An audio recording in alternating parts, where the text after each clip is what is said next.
Сәлеметсіздер ме оқушылар? Қазақ тілі сабағына қош келдіңіздер.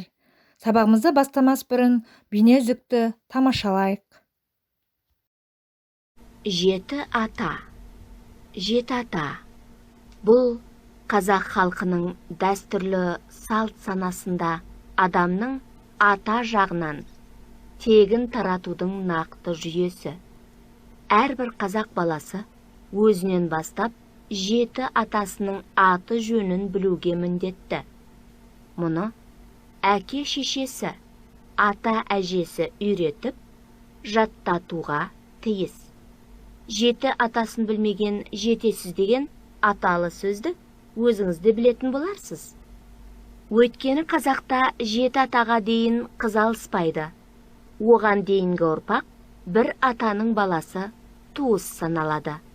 Қазақтар негізінен жеті атаны былайша таратады. Бала, әке, ата, үлкен ата, баба, түп ата, тек ата. Ата тек атаулары: ата, әке, бала, немере, шөбере, шөпшек, немене.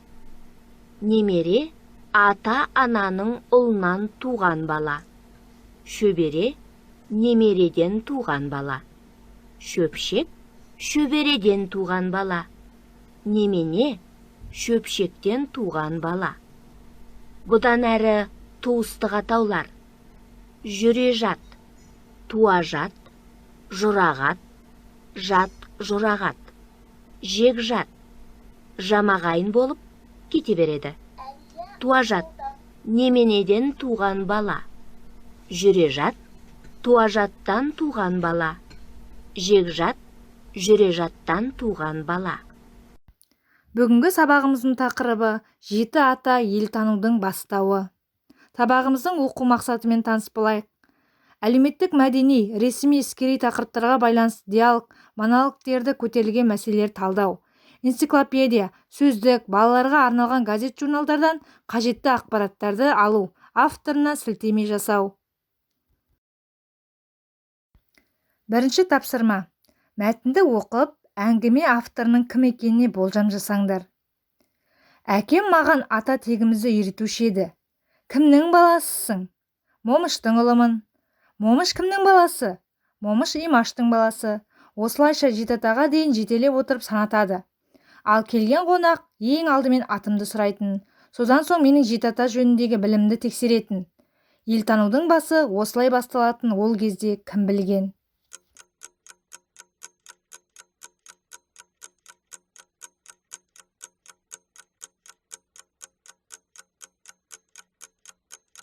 Оқушылар, дұрыс таптыңыздар. Әңгіменің авторы Бауыржан Момышұлы болатын.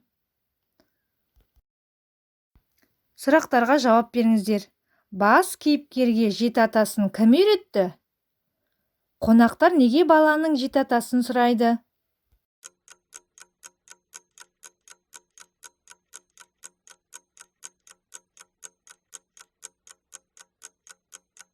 Оқушылар, сұрақтарға жауап берген болсаңыздар, келесі бөлім артық болмас білгенің айдары.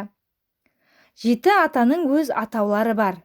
Төменнен жоғары қарай бала, әке, ата, баба, арғы ата, түп ата, тек ата деп аталады. Ал жоғарыдан төмен қарай әке, бала, немере, шөбере, шөпшек, немене, туажат. Әрі қарай жүрежат, жекжат, жұрағат, қаймана деп кетеді. Қазақта туыстықтың шегі жоғарыдағы жеті атамен аяқталады. Зейнеп Ахметова.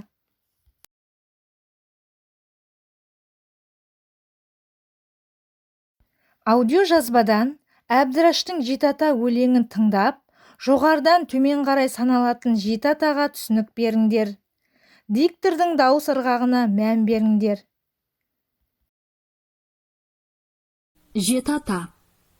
Баласының баласы, көздерінің қарасы, атасына немене, әжесіне немене. Немере, немеренің баласы, көңілінің санасы, атасына немене, әжесіне немене. Шөбере, шөберенің баласы, көйлегінің жаңасы, атасына кім десек? Әжесіне кім десек? Шөпшек. Ал шөпшектің баласы, саусағының саласы, атасына немене? Әжесіне немене? Немене? Немененің баласы, алтауылдың арасы, атасына қай бала? Әжесіне қай бала? Қаймана. Қаймананың баласы, бересі де аласы, жаңа әулеттің ескісі, ескі әулеттің жаңасы, атасына туа жат, әжесіне туа жат. Оның аты туа жат.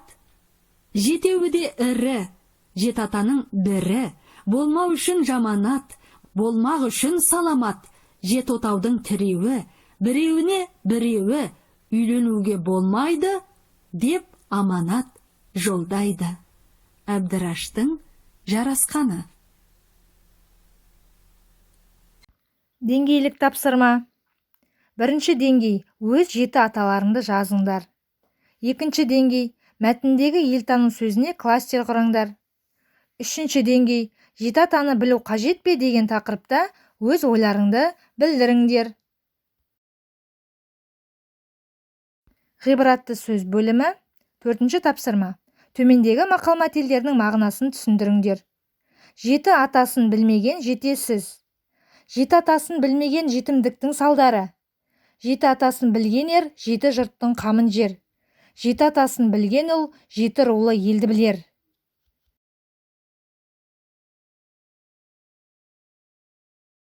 Үйге тапсырма. Жеті ата туралы ата-анаңмен әңгіме жүргізіңдер.